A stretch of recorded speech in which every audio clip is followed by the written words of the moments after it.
Welcome to video lecture series on strength of material. In this lecture, we are going to start with a new topic, that is temperature stresses and strain or thermal stresses and strain. तो हमने we are already familiar with stresses, right? तो हमने stress देखा है. Stress क्या होता है? Stress is resistance to deformation, right? यानी for example, कोई एक body है, वो body को एक तो आप कॉम्प्रेस करने की कोशिश कर रहे हो, यानी इसकी शेप एंड साइज चेंज करने की कोशिश कर रहे हो, या फिर इसको एलोंगेट करने की कोशिश कर रहे हो. तो इसके वजह से क्या होता है कि जो मॉलिक्यूल्स रहते हैं वो मॉलिक्यूल्स ये डिफॉर्मेशन को रेजिस्ट करते हैं और स्ट्रेस फॉर्म होता है, that is known at sigma, which is equals to load upon area, where P is external load जो हम अप्लाई कर रहे हैं and A is cross sectional area. So this is stress due to external loading. अब temperature की वजह से कैसे स्ट्रेस प्रोड्यूस होते हैं? तो फॉर एग्जांपल कोई भी मेंबर, आप कोई भी मटेरियल ले लो, अगर कोई मटेरियल से ये बॉडी बनी है, फॉर एग्जांपल स्टील से बनी है ये बॉडी, ठीक है. अब क्या होता है कि फॉर एग्जांपल ये बॉडी की जो मैन्युफैक्चरिंग हुई और तब इसकी size for example let us consider कीजिए कि ये 100 mm थी और ये 10 mm थी, ठीक है. और ये साइज़ जब उन्होंने मैन्युफैक्चरिंग की तब टेम्परेचर 30 डिग्री सेल्सियस था. अब 30 डिग्री सेल्सियस पे इसकी साइज़ 100 है और 10 है, ठीक है. लेकिन जब टेम्परेचर इंक्रीज होगा, फॉर एग्जांपल अभी कंडीशन लेते हैं हम, दो कंडीशंस लेते हैं कि एक टेम्परेचर इंक्रीज हो गया और अभी टेम्परेचर चले गया 100 डिग्री सेल्सियस पे, यानी कितने डिग्री सेल्सियस से इंक्रीज हो गया? 70 डिग्री सेल्सियस से इंक्रीज हो गया. तो ये केस में क्या होगा, ये स्टील बार की लेंथ इंक्रीज होगी, ठीक है. कोई भी मटेरियल की लेंथ क्या होती है, जब टेम्परेचर इंक्रीज होता है तो उसकी लेंथ इंक्रीज होती है. तो अभी 100 थी, टेम्परेचर इंक्रीज करने के बाद इसकी लेंथ हो सकता है कि 120 हो जाए, ठीक है.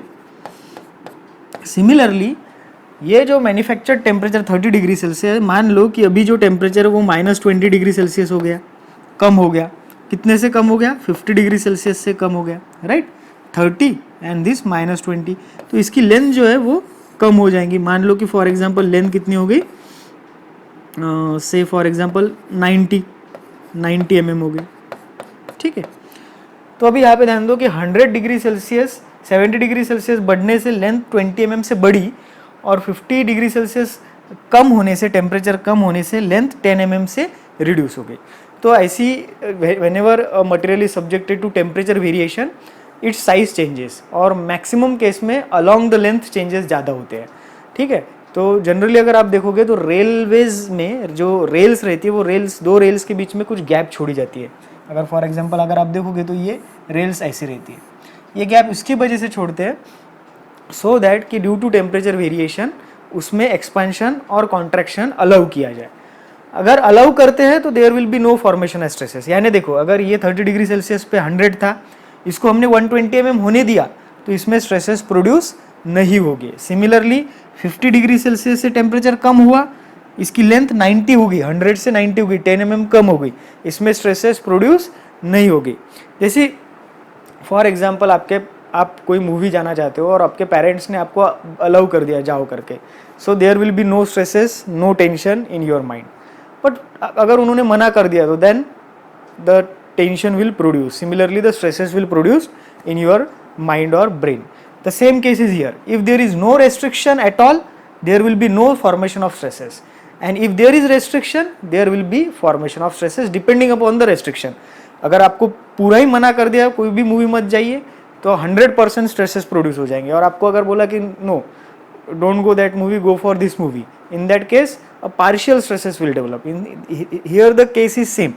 अगर हमने 20 mm अलाउ कर दिया तो 100% जीरो स्ट्रेसेस रहेंगे. अगर हमने 20 mm रेस्ट्रिक्ट कर दिया तो there will be formation of stresses. और अगर हमने 10 mm अलाउ किया और 10 mm रेस्ट्रिक्ट कर दिया तो कितने स्ट्रेसेस प्रोड्यूस होंगे? पार्शियल स्ट्रेसेस प्रोड्यूस होंगे, right. So this is very important. Temperature stresses कब प्रोड्यूस होते हैं?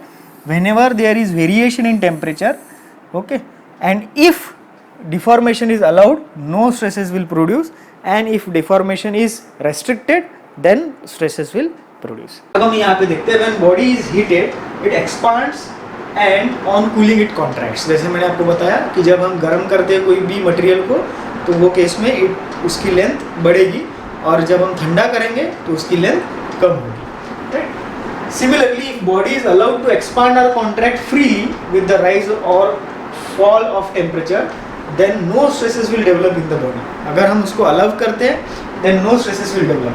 But if this deformation is prevented, then some stresses will develop in the body. Such stresses are called as temperature stresses or thermal stresses. अभी हम एक example देखते हैं, ठीक है. जैसे फॉर एग्जाम्पल यहाँ पे एक हमने फिक्स जॉइंट बनाया और यहाँ पे एक मेंबर अटैच है, ठीक है. ये मेंबर की लेंथ है से 100 mm, ओके. और अभी क्या किया हमने, टेम्परेचर को इंक्रीज किया 50 डिग्री सेल्सियस से, तो क्या होगा, इसकी लेंथ बढ़ेगी. कितने mm से बढ़ गई, से 20 mm से बढ़ गई, okay. This is known as free expansion. क्यों, क्योंकि अभी हमने लेंथ को फ्रीली एक्सपांड होने दिया. This is known as free expansion. Therefore यहाँ पे there will be no stresses, ठीक है. यहाँ पे there will be no stresses. Now in second case में भी हमने सेम बॉडी ली with same length 100 mm, right. और टेम्परेचर को इंक्रीज कर दिया 50 डिग्री सेल्सियस से. अब प्रॉब्लम क्या होगा कि due to increase in temperature the molecules will go away and it will try to expand, right. लेकिन दोनों तरफ से रिजिड जॉइंट होने के कारण वो एक्सपांड होने नहीं दे रहे हैं, हम उसको क्या कर रहे हैं, रेस्ट्रिक्ट कर रहे हैं. And due to this there will be formation of stresses,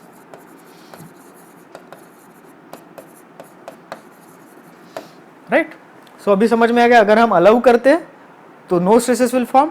अगर हम रेस्ट्रिक्ट करते हैं, देखो यहाँ पे हमने कितना रेस्ट्रिक्ट किया, 20 mm, therefore stresses will form. और अगर फॉर एग्जांपल अगर हम सेम केस लेते हैं, बट ये जो सपोर्ट है ये थोड़ा सा डिस्टेंस पे रखा है हमने, राइट. और ये जो गैप है ये फॉर एग्जांपल 10 mm है और हमने 50 डिग्री सेल्सियस से टेम्परेचर को इंक्रीज किया. तो अब क्या होगा, ये 100 mm की जो लेंथ है it will try to increase to 120 mm, because at 50 degree Celsius 100 mm की अगर लेंथ होंगी तो उसका एक्सपांशन कितना होता है, 20 mm होता है. लेकिन गैप कितने mm की, 10 mm की, यानी 10 mm तक उसकी लेंथ बढ़ेंगी और उसके बाद हम बची हुई 10 mm को रेस्ट्रिक्ट कर रहे हैं. तो वो बची हुए 10 mm को रेस्ट्रिक्ट करने की वजह से there will be partial stresses, right. यहाँ पे फुल स्ट्रेसेस डेवलप हो गए, यहाँ पे पार्शियल स्ट्रेसेस डेवलप हो गए.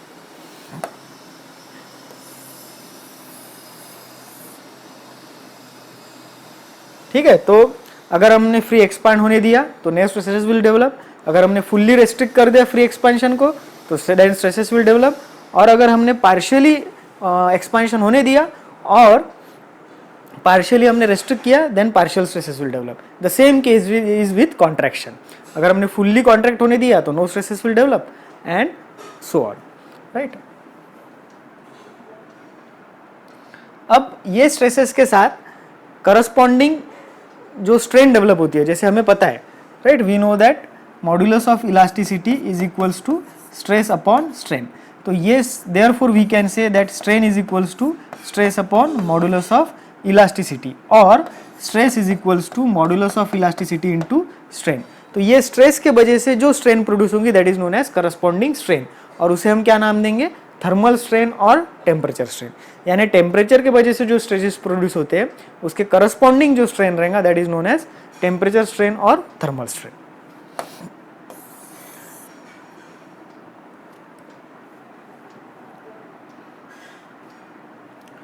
ठीक है. अब नेक्स्ट पॉइंट देखते हैं. फ्री एक्सपांशन और contraction of body due to rise और fall in temperature is called free deformation, right. जो फ्री एक्सपांशन या कॉन्ट्रैक्शन हम कंसिडर करते हैं उसे हम क्या कहते हैं, free deformation. This deformation is proportional to length of body, change in temperature and coefficient of thermal expansion. Now this deformation जिसे हम फ्री डिफॉर्मेशन कहते हैं, इट इज प्रोपोर्शनल टू, यानी it will depend upon length of body, it will depend upon how many temperature change in temperature is there and what is the coefficient of thermal expansion which is known as alpha. ठीक है. तो coefficient of thermal expansion का material का कितना है उस पर भी डिपेंड करेगा कि ये फ्री डिफॉर्मेशन कितना होगा, लेंथ पे डिपेंड करेगा और टेम्परेचर पे डिपेंड करेगा. अब यहाँ पे हम एक बार कंसिडर करते हैं जिसकी लेंथ L है. ठीक है. तो एक बार हम कंसिडर करते हैं जिसकी लेंथ है L. Okay. It is heated by T degree Celsius. इसको हमने गर्म किया. ठीक है. Heated by T degree Celsius, कोई भी डिग्री सेल्सियस से हीट किया. So due to temperature rise the increase in length of bar is known as free expansion. तो इसके वजह से क्या होगा, इसकी लेंथ इंक्रीज होगी, ठीक है। और ये जो इंक्रीज हुई लेंथ है इसे हम कहते हैं फ्री एक्सपांशन या फिर डिफॉर्मेशन, फ्री डिफॉर्मेशन। और ये फ्री एक्सपांशन को ही हम डिनोट करते हैं, either you can denote it with del L और डेल्टा एल, वो आप पे डिपेंड करता है आप कैसे डिनोट करते हो। तो ये डेल एल और डेल्टा एल हम कैसे कैलकुलेट करेंगे, alpha T L, where alpha is coefficient of linear expansion जिसका यूनिट क्या रहता है पर डिग्री सेल्सियस में, then T is change in temperature, okay this is very important, change in temperature and it should be in degree Celsius, and L is original length of bar that should be in mm, ठीक है। तो ये ध्यान में रखना है आपको कि जो फ्री एक्सपांशन है वो फ्री एक्सपांशन का फॉर्मूला क्या है, alpha T L, free expansion is del L और delta L, formula is very simple, alpha T L. अभी हम देखते हैं नेक्स्ट पॉइंट। नेक्स्ट पॉइंट है when the free deformation due to change in temperature is prevented by fixing the ends by rigid support, then temperature stresses and strain will develop in the body. तो हमने जैसे discuss किया था इसके पहले, right, if free expansion is prevented then compressive stresses will develop in the body, this is very important, right? Now if expansion is prevented then what will happen, compression will produce। ये देखते हैं हम एक example से कैसा होगा, ठीक है। तो जैसे फॉर एग्जांपल एक रिजिड वॉल है, this is rigid wall, this is another rigid wall. अब ये वॉल है, ये मूव नहीं हो सकती, ठीक है। ये वॉल के बीच में दो मेंबर्स हमने प्रोवाइड किए, okay, let us say this is A, this is B. ये मेंबर को हमने 50 डिग्री सेल्सियस से हीट किया और ये मेंबर को हमने 50 डिग्री सेल्सियस से कूल डाउन किया, ठीक है। तो अब क्या होगा, जब हम इसे 50 डिग्री सेल्सियस से हीट करेंगे तो it will try to increase its length, लेकिन यहाँ पे सपोर्ट है इसलिए ये लेंथ को इंक्रीज होने नहीं देगा, रेस्ट्रिक्ट करेगा। तो इसके वजह से क्या होगा, यहाँ पे कॉम्प्रेसिव स्ट्रेसेस डेवलप होंगे। ये काफ़ी इंपॉर्टेंट है, ये आपको ध्यान में रखना है, ठीक है। यहाँ पे कौन से स्ट्रेसेस डेवलप होंगे, कॉम्प्रेसिव स्ट्रेसेस। अब यहाँ पे देखो क्या होगा, यहाँ पे कूल डाउन हो रहा है यानी it will try to decrease its length, length कम करने की कोशिश करेगा, लेकिन ये फिक्स है यहाँ पे और यहाँ पे फिक्स है यानी इसको लेंथ कम होने नहीं देगा, और इसके वजह से यहाँ पे टेंसाइल स्ट्रेसेस प्रोड्यूस होंगे, ठीक है। यानी if it is expanding and expansion is restricted, compressive stresses will produce. If there is contraction and if contraction is restricted then tensile stresses will produce. If there is no restriction no stresses will be produced, right. अब हम देखते हैं temperature stresses and strain and if deformation is prevented, अगर deformation prevent किया तो देखो इसके पहले हमने क्या देखा था, फ्री एक्सपांशन। फ्री एक्सपांशन का फॉर्मूला क्या है, फ्री एक्सपांशन का फॉर्मूला मुझे यहाँ पे लिखने दीजिए आप। फ्री एक्सपांशन को हम डेल एल या फिर डेल्टा एल कहते हैं, which is alpha T L, where alpha is coefficient of thermal expansion, T is change in temperature and L is original length of the member, okay. अब यहाँ पे case 1 है when change in length is totally prevented, when change in length is totally prevented, right। तो यहाँ पे हम ये case देखते हैं, देखो यहाँ पे दो फिक्स एंड्स है और ये बार है उसके बीच में हैविंग लेंथ एल। अब अगर हम टेम्परेचर इंक्रीज करते हैं तो what will happen, it will try to expand freely up to this point, ये पॉइंट तक वो एक्सपांड करने की कोशिश करेगा। कितने अमाउंट से, डेल एल अमाउंट से। डेल एल का फॉर्मूला क्या है, अल्फा टी एल। लेकिन यहाँ पे फिक्स सपोर्ट होने के कारण उसकी लेंथ इंक्रीज नहीं होगी और due to which stresses will develop, very simple, right. So अभी हम देखते हैं कि डेल्टा एल पी, यानी यहाँ पे अगर हम अब देखोगे prevented change in length is equals to free change in length, यानी हमने कितना प्रिवेंट किया, जितना फ्री एक्सपांशन होने वाला था उतना हमने प्रिवेंट किया। तो जितना हमने प्रिवेंट किया उसको नाम देते हैं हम delta L P, prevented change in length. Actual change in length del L, और उसका फॉर्मूला क्या है, alpha T L. Therefore temperature strain कितना होगा फिर अभी, तो हमें पता है strain is equals to change in length upon original length. अब चेंज इन लेंथ कौन सी है, प्रिवेंटेड है ना, so del L P upon L, this is change in length and this one is original length. What is formula for delta P L? Alpha T L. So alpha T L upon L. अगर हम L L को cancel कर देते हैं तो क्या बचेगा? Strain is equals to alpha T. अब हमें पता है modulus of elasticity is equals to stress upon strain and therefore stress is equals to modulus of elasticity into strain. So ये फॉर्मूला हमें पता है. और देयरफॉर अगर हमने यहाँ पे E की वैल्यू पुट की तो हमें मिल जाएंगे sigma. Sigma is equals to alpha T E. So this is very important again. When the expansion, free expansion is fully prevented, जब फ्री एक्सपांशन पूरी तरह से हम प्रिवेंट करते हैं वो केस में स्ट्रेसेस प्रोड्यूस होते हैं और वो स्ट्रेसेस की वैल्यू क्या रहेंगी? अल्फा टी ई. फ्री एक्सपांशन कितना रहता है? Del L. उसकी वैल्यू क्या रहती है? Alpha T L. See the difference. Okay, free expansion alpha T L, stresses if free expansion is prevented alpha T E. Okay, तो ये फॉर्मूले आपको ध्यान में रखना है. This will help us while solving the numerical.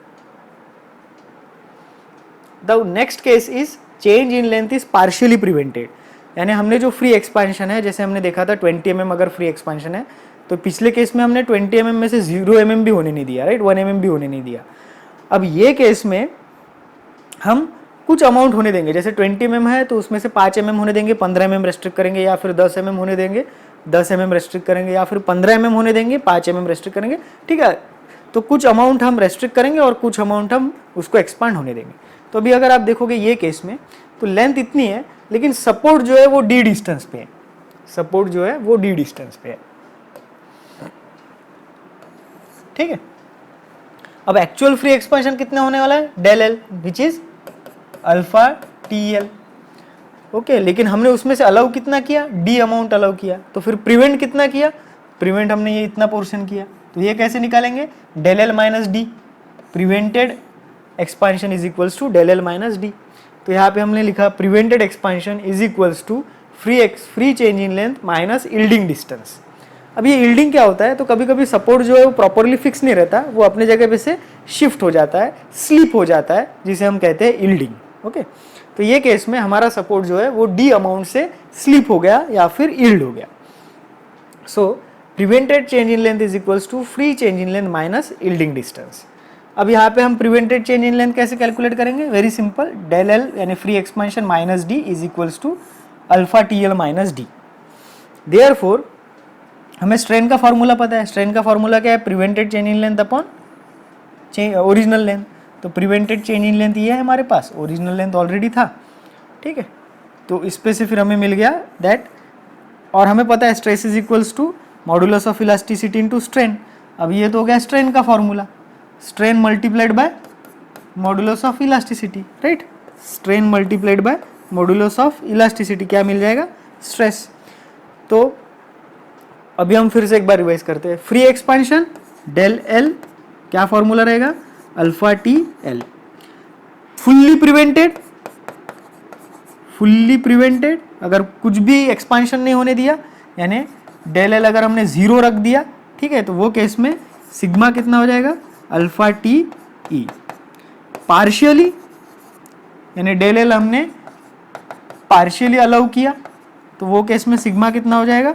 This formula, that is alpha T L upon L minus D into E. तो ये 3 फॉर्मूले आपको याद रखने हैं. Using this 3 formula we will be able to solve almost any type of numericals.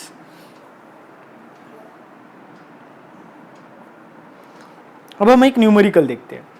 Now in this numerical a rod of 1 metre length is rigidly fixed at its end. एक rod दिया है,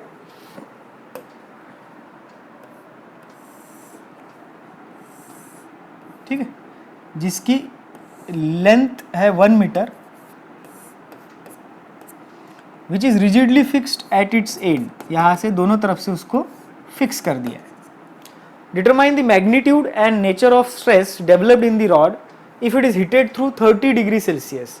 इसको हीट किया है, यानी T हमें given है which is 30 degree Celsius, L हमें गिवन है which is 1000 mm, right. Modulus of elasticity हमें गिवन है, दैट इज 8 इंटू 10⁴ न्यूटन पर mm स्क्वेयर. अल्फा हमें गिवन है, that is coefficient of thermal expansion और लीनियर एक्सपांशन, सो 10⁻⁻⁶ पर degree Celsius. So this data is given. हमें calculate क्या करना है, हमें कैलकुलेट करना है, यहाँ पे लिखता हूँ मैं, to find,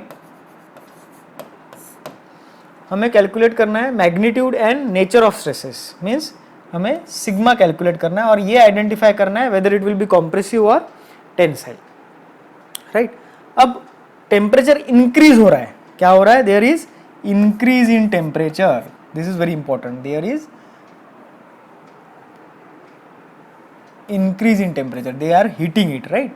Ab due to increase in temperature what will happen, it will try to expand, but we are not allowing it to expand and therefore compressive stresses will produce. यानी हमें ये तो पता चल गया कि इसमें कौन से टाइप के स्ट्रेसेस रहेंगे, कॉम्प्रेसिव स्ट्रेसेस रहेंगे. और फॉर एग्जांपल अगर ये टेम्परेचर लो डाउन होता था तो कौन से स्ट्रेसेस प्रोड्यूस होते थे, टेंसाइल स्ट्रेसेस प्रोड्यूस होते. आंसर सेम रहता था, answer will remain same whether it is heating और cooling down by same temperature. Answer will remain same, सिर्फ यहाँ पे instead of compressive it would be tensile. Right. तो अभी हमें पता है सिग्मा. सॉल्यूशन देखते हैं हम.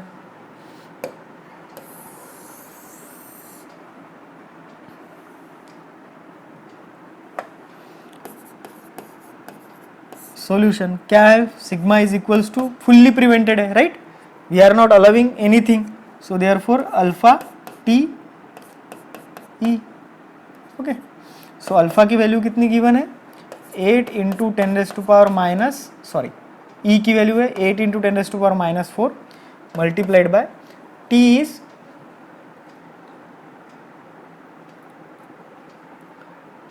30 degree Celsius multiplied by, then what we want, alpha is 22 into 10⁻⁻6, and from this we will get sigma is equals to 52.8 Newton per mm square, which is compressive in nature. Magnitude is 52.8 and it is compressive in nature. Right.